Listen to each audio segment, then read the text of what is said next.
पप्पू सुबह तैयार होकर काम पर जाने के लिए घर से निकलता ही है कि तभी सामने गाय आकर खड़ी हो जाती है। तभी वो एकदम से डरकर पीछे होता हुआ कहता है, का हो गो माता, ऐसे अचानक से रास्ता काहे रोक रही हो? रास्ते से हटो, हमको काम पर जाने दो, देरी हो जाएगी। अब भला गौ माता कहाँ पप्पू की सुनने वाली थी। वो सर हिलाती हुई वहीं खड़ी रहती है। अब गौ माता ढीठ तो पप्पू उससे भी ज्यादा ढीठ। वो भी गाय के हटने का इंतजार करते करते वहीं दरवाजे पर बैठ जाता है। कुछ देर बाद वो थक कर कहता है, गौ माता तो बहुत ही ढीठ है, हट ही नहीं रही है। अरे हाथ जोड़ रहे हैं, तनिक खिसक जाओ, काम पर निकलना है हमको। अरे कौन दरवाजे पर चिल्ला रहा है? हाय दैया, पप्पू तू अब तक यहीं खड़ा है, काम पे क्यों नहीं जाता? देख काहे नहीं रही हो गौ माता, हमारा रास्ता रोक कर खड़ी हो। कब से हाथ जोड़कर कह रहे हैं कि तनिक खिसको, थोड़ा तो खिसको, पर देखो ना, लग रहा है जैसे बहरी हो गई है। उसकी बात सुन लाजवंती अपना सर पकड़ लेती है। तभी बगल में रहने वाला उसका दोस्त ललन गाय को वहाँ से भगाता है और पप्पू को घूरते हुए कहता है, साला तुम गोबर गणेश ही रहोगे। गौ माता नहीं हट रही थी तो बगल से घूमकर नहीं जा सकते थे? बताओ, बैठकर उसके हटने का इंतजार कर रहे हो। वही तो, इस गधे को ना जाने कौन से जन्म में बुद्धि आएगी। बताओ, काम पर जाने में ना देरी हो गई है और अब तक मुंह ताक रहा है। निकल यहाँ से। जा तो रहे हैं, चिल्लाए काहे रही हो? अभी हम क्या गौ माता के बीच से निकल जाते, और बैल बुद्धि नहीं है हम। हाँ, बैल बुद्धि नहीं, तुम तो झाकर कट्टी मोहल्ले की चिरांद हो। साला कोनो काम में अकल ही यूज नहीं करते। अभी निकलो भाई। तभी पप्पू वहाँ से चला जाता है। झाकर कट्टी मोहल्ले में 10वीं फेल प्रशांत को सभी पप्पू कहकर बुलाते थे, क्योंकि उसके कर्म ही कुछ ऐसे थे। दिखने में मासूम और बैल बुद्धि सा दिमाग वाला वो पूरे झाकर कट्टी मोहल्ले में सबसे अनोखा था। समय बीतता है, लाजवंती अपने बेटे के लिए रिश्ता देखना शुरू करती है। एक दिन पप्पू नुक्कड़ की दुकान पर चाय पी रहा होता है। तभी ललन वहाँ आता है और उसे कंधे पर मारते हुए कहता है, ओ भैया, तुम्हारी तो साला शादी ब्याह की बातें चल रही हैं। हाँ? हाँ तो शादी के लायक हो गए हैं हम, रिश्ते की बात चलेगी तो आगे बढ़ेगी ना। पर ससुरा, तुम बैल बुद्धि से शादी करेगी कौन है? तुम ना ज्यादा बकवास मत करो। और कितनी बार कहे हैं हम, बैल बुद्धि नहीं है। और जब पप्पू की दुल्हनिया आएगी, बता रहे हैं, सारा झाकर कट्टी मोहल्ला देखेगा। काहे? तुम अपनी दुल्हनिया की मुंह दिखाई मोहल्ले में तंबू गड़वा के करवाओगे का? मुंह दिखाई, उसमें क्या होता है? यार, तुम 10वीं फेल लोगों का यही दिक्कत होता है, तुमको मुंह दिखाई का नहीं पता। अरे थोड़ा समाज के रीति रिवाजों के बारे में जानो पप्पू। फिलहाल हमको कुछ नहीं जानना है। काहे से ही माँ हमको चटनी बनाने के लिए पुदीना लाने को बोली थी, और हम पुदीना लेकर घर नहीं पहुँचे तो माँ हमको कूटकर हमारी चटनी बना देगी। इतना कहकर पप्पू वहाँ से जाने लगता है। तभी बगल वाले घर से एक औरत बाल्टी का गंदा पानी उस पर फेंक देती है, जिससे वो पूरी तरह गीला हो जाता है। तभी ललन जोर जोर से हंसने लगता है। समय बीतता है और पप्पू का रिश्ता बिंदु नाम की लड़की से तय हो जाता है। कुछ समय बाद पप्पू और बिंदु की शादी हो जाती है। विदाई के बाद जब पूरे गाजे बाजे के साथ पप्पू अपनी दुल्हनिया को लेकर अपने मोहल्ले में आता है, तभी घर के सामने आते ही बिंदु अचानक ढोल की आवाज सुनकर नाचना शुरू कर देती है। सारे मोहल्ले की नजर पप्पू की दुल्हनिया पर होती है। पप्पू और लाजवंती बिंदु को ऐसे बेधड़क नाचते देखकर भौचक्के रह जाते हैं। तभी ढोल वाले ढोल बजाना बंद कर देते हैं, तो बिंदु कहती है, का ढोल वाले भैया, हमार सासू माँ पैसा कम दी है का? अरे बजा काहे नहीं रहे हो? बिंदु दुल्हनिया बनकर आई है अपने ससुराल में, थोड़ा जोर से बजाओ। और पप्पू जी, आप काहे नर्वसियाए रहे हैं, नाचिए ना। अरे बहू, थोड़ी शर्म कर, नई नवेली दुल्हन है तू और आते ही मोहल्ले में नाच रही है। देख तो सही, सारा मोहल्ला कैसे आँख फाड़ फाड़ कर देख रहा है। हाँ तो कोनो बात नहीं, घूंघट करके नाच लेंगे।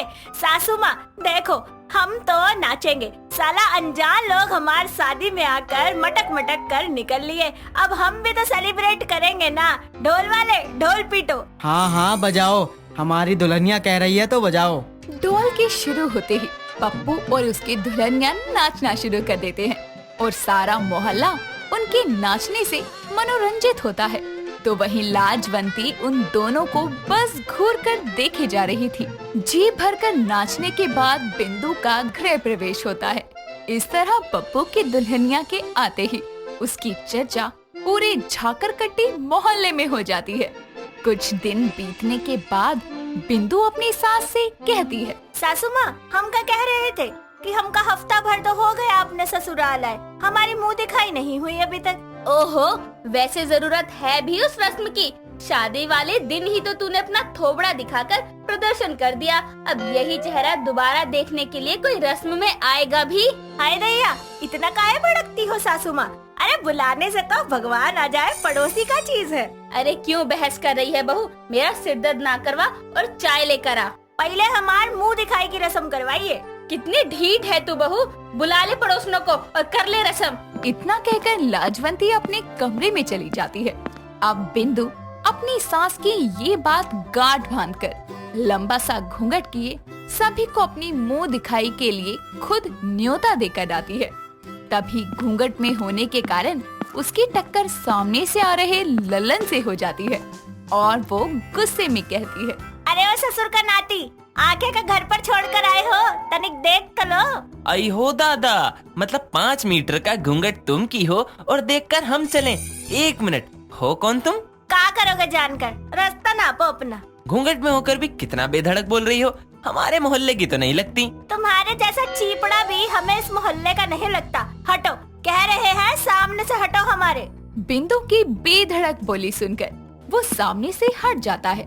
तभी हवा के कारण बिंदु का घूंघट हट जाता है और उसे देखकर लल्लन हैरान होकर बोलता है, बताओ, ये तो पप्पू की दुल्हनिया है। ये तो कसम से बवाल है दादा। कौन बवाल है? पप्पू, तुम कब आए? ऐसे अचानक से डराया मत करो हमको। वो छोड़ो, हम कह रहे थे कि बिंदु जी को हम कुछ गिफ्ट देने का सोच रहे थे, लेकिन दिमाग काम ही नहीं कर रहा है कि क्या दें। काम करने के लिए दिमाग होगा जब ना।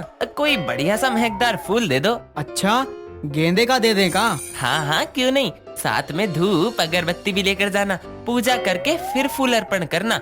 तुम ना बुड़बक ही रहोगे बिल्कुल। इतना कहकर ललन वहाँ से चला जाता है और पप्पू भी सर खुजाता हुआ वहाँ से निकल लेता है। उसी शाम जब लाजवंती मार्केट से घर आ रही होती है तो सभी पड़ोसने उसकी बहू की ही बातें कर रही होती हैं। अरे पप्पू की दुल्हनिया, तू तो बड़ी गजब है, घूंघट करके मुंह दिखाई में बुलाने आई थी। अरे पप्पू की दुल्हनिया अजीब तो होगी ही, आते ही मोहल्ले में छा गई। हाँ विमला बहन, सोचा नहीं था कि पप्पू जैसे 10वीं फेल को ऐसी बेधड़क दुल्हनिया मिलेगी।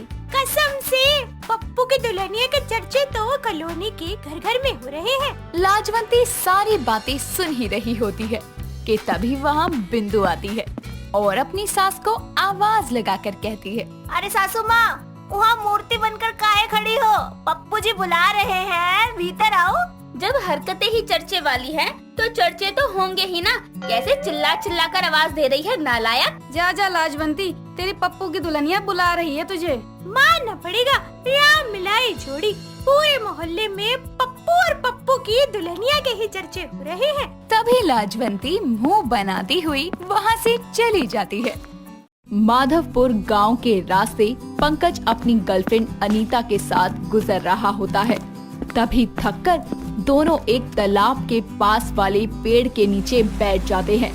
तभी पंकज बैग से बोतल निकालकर तालाब के पास जाने लगता है और अनीता कहती है, ध्यान से, कहीं पानी लाने के लिए तालाब में मत कूद पड़ना, क्या पता तालाब कितना गहरा है। अरे तुम तो मुझे बच्चों की तरह समझा रही हो, इतनी चिंता मत किया करो मेरी, तुम पर प्यार आता है मुझे। जाओ जाओ, पहले पानी लाकर प्यास बुझाओ मेरी, प्यार बाद में जता लेना। बस अभी लाए मैडम। इतना कहकर वो तालाब की ओर बढ़ता है और वो जितना तालाब के पास जाता तालाब उतना ही उससे दूर होता जाता। तभी उसकी नजर तालाब की ओर जाती हुई एक औरत पर पड़ती है जो मतवाली चाल चलते हुए आगे बढ़ रही होती है और उसे देखकर पंकज उसे आवाज लगाता है, हेलो सुनिए, ओ सारी वाली मोहतरमा, गजब है, मैं धीरे बोल रहा हूँ या ये बहरी है, सुन नहीं रही? ओ मैडम, कहाँ जा रही हो मटकती हुई? पंकज के बेहद चिल्लाने पर भी वो औरत पलटकर देखती ही नहीं और ना ही रुकती है। बस सीधी तालाब की तरफ बढ़ती चली जाती है। पंकज भी उसके पीछे चलता है। आखिर में वो औरत चलते हुए तालाब के पानी में समा जाती है। ये देखकर पंकज हैरान हो जाता है और पानी के करीब आकर देखने लगता है। तभी तालाब के पानी से उसे एक आवाज आती है। डूब जा मेरे प्यार में, डूब जा मेरे प्यार में। पहले वो औरत चलते चलते इस पानी में समा गई, अब ये आवाज सच में पानी में से आ रही है या फिर मेरे कान बज रहे हैं? क्या हो रहा है ये सब क्या हो रहा है? डूब जा मेरे प्यार में, डूब जा मेरे प्यार में। दूसरी बार पानी से आवाज आते ही पंकज जैसे खो सा जाता है। तभी उसे पानी में अनीता के चेहरे की छवि नजर आती है, जिसे वो हाथ लगाने के लिए पानी में अपना हाथ डालता है और तभी पानी से एक जला हुआ हाथ बाहर निकलता है और पंकज को पानी में खींच लेता है। कुछ देर तो पानी में बहुत हलचल होती है, लेकिन फिर पानी पहले जैसा बिल्कुल शांत और साफ हो जाता है। कुछ देर हो जाने के बाद भी जब पंकज नहीं लौटता तो अनीता खुद तालाब के पास जाकर देखती है कि तालाब के पानी पर पंकज की लाश तैर रही होती है। ये देखकर तो वो वहीं बेहोश हो जाती है। तभी पानी से फिर आवाज आती है, साथ ही बेहद ही डरावनी, और सर से लेकर पांव तक भीगी चुड़ैल भी पानी से बाहर आकर कहती है, डूब जा मेरे प्यार में, डूब जा मेरे प्यार में। ये भी डूब गया पानी में। पानी से लोगों को जीवन दान मिलता है, लेकिन इस पानी में डूबकर लोगों को मौत नसीब होती है। माधवपुर में होने वाली ये पहली घटना थी। इस हादसे के बारे में जैसे ही गांव वालों को पता लगता है तो वो वहां जाते हैं, लेकिन गांव वालों के वहां पहुंचने पर ना ही पंकज की लाश वहां होती है, ना ही उस लड़की अनीता की। तभी हरिया कहता है, अरे मुनिया, पानी में तो कोनो ना आई है। तुम तो कह रहे कि कोनो यहाँ बेहोश पड़ा रही। हाँ बापू, जब हम यहाँ पानी भरने आ रहे थे तभी एक लड़की को तालाब के पास बेहोश देखे थे। अरे तो क्या छू मंतर हो गई लड़की? ऐसा भी कभी हुआ है क्या? बताओ, गांव को बिना बात के इकट्ठा कर लाई। चल अब पानी भर और घर चल। मुनिया मंगला के कहने पर तालाब के पास जाकर जैसे ही पानी भरने के लिए मटका पानी में डालने लगती है, तभी पानी में उसे चुड़ैल का चेहरा नजर आता है, जिसे देखकर वो चिल्लाते हुए पानी का मटका फेंक देती है। सभी गांव वाले वहां से जाने लगते हैं। उनके जाते ही पानी में जोरों की हलचल होती है और मुनिया का मटका अपने आप पानी से बाहर आ जाता है। समय बीतता है, गांव वाले इस बात से अनजान रहते हैं। अब गांव वाले तालाब में पानी में कोई चुड़ैल रहती है। एक दिन गांव में ही रहने वाला मानिक हाथों में फूल लिए मुनिया से मिलने तालाब से कुछ दूर इंतजार कर रहा होता है।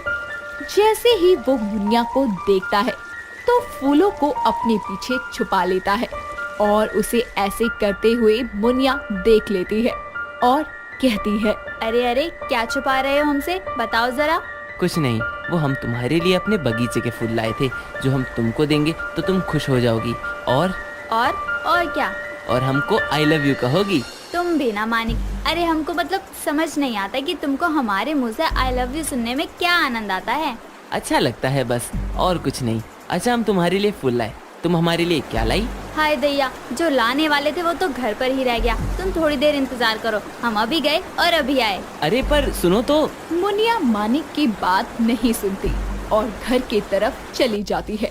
तभी मानिक की नजर तालाब की ओर जाती हुई औरत पर पड़ती है, जो तेजी से तालाब में जाकर समा जाती है। मानिक उसे बचाने के लिए पानी के पास पहुंचता है, लेकिन वहां कोई नहीं होता। तभी पानी में हलचल सी होती है। मानिक पानी की तरफ देखने लगता है। तभी पीछे से उसके कंधे पर कोई हाथ रखता है और अचानक से वो डर जाता है। अरे तुम हो, हम तो डर ही गए थे। हम क्या तुमको भूत दिखाई देते हैं जो डर गए? और ये तालाब के पास क्या कर रहे हो? अरे हम तो यहाँ एक औरत। मानिक बोल ही रहा होता है कि तभी मुनिया की नजर उसके मटके पर जाती है जो तालाब के साइड में रखा होता है।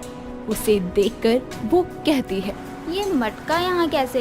ये तो पानी में डूब गया था। अरे डूब गया होता तो यहाँ नहीं होता। छोड़ो, हम इसमें पानी भरकर घर ले चलते हैं। मटका देखकर खुश हो जाएंगी माँ। इतना कहकर वो मटके में पानी भर लेती है और दोनों वहाँ से चले जाते हैं। रात के समय जब मुनिया के घर में सभी खाना खाकर सो जाते हैं, तभी आधी रात के समय मुनिया पानी पीने के लिए जागती है और मटके से पानी निकालकर पीने लगती है और तभी उसे पानी में उसी चुड़ैल का चेहरा नजर आता है। डर के कारण उसके हाथ से पानी का ग्लास छूट जाता है। जमीन पर पानी का ग्लास गिर पड़ता है, जिसकी आवाज से हरिया और मंगला वहाँ आते हैं और उसे कांपता देखकर कहते हैं, अरे मुनिया क्या हुआ? बोल ले, क्या हुआ? ऐसे सदमे में क्यों खड़ी है? पानी वाली चुड़ैल देखी हमने पीने के पानी में। हाय दैया, ये लड़की तो उस दिन से पगला गई है। जहाँ पानी देखती है बस पानी वाली चुड़ैल रटने लगती है। अरे मुनिया की अम्मा, तुम तो बस हाय हाय करने लग जाती हो। देख नहीं रही कि बच्ची कितना डरी हुई है? माँ बापू, हम कह रहे हैं ना, वो तालाब के पानी में चुड़ैल रहती है। मटके में उसी तालाब का पानी है। दूसरी बार हमें पानी में चुड़ैल का चेहरा दिखा। कुछ तो गलत होने वाला है, हमें घबराहट हो रही है। उस समय तो हरिया और मंगला मुनिया को किसी तरह समझा देते हैं। अगले दिन जब वो मानिक से मिलने तालाब किनारे पहुंचती है तो देखती है कि मानिक पानी में डूब रहा है। वो उसे बचाने के लिए पानी में छलांग लगा देती है।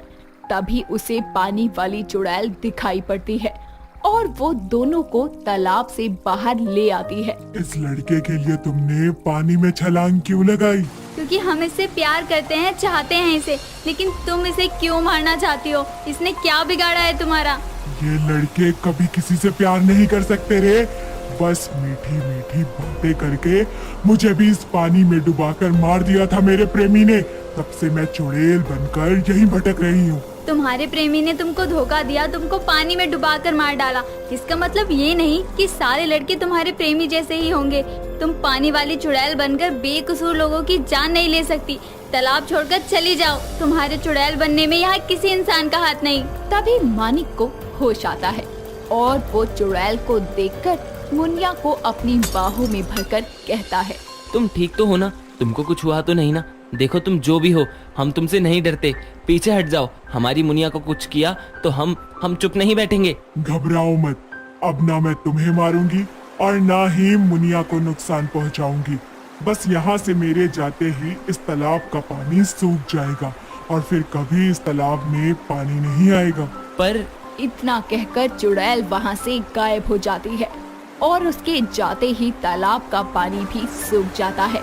साथ ही मुनिया और मानिक के पानी से भीगे कपड़ों से भी पानी चला जाता है। उसके बाद गांव वाले उस तालाब में पानी भरने की कितनी भी कोशिश करते, लेकिन तालाब में पानी जाते ही सूख जाया करता।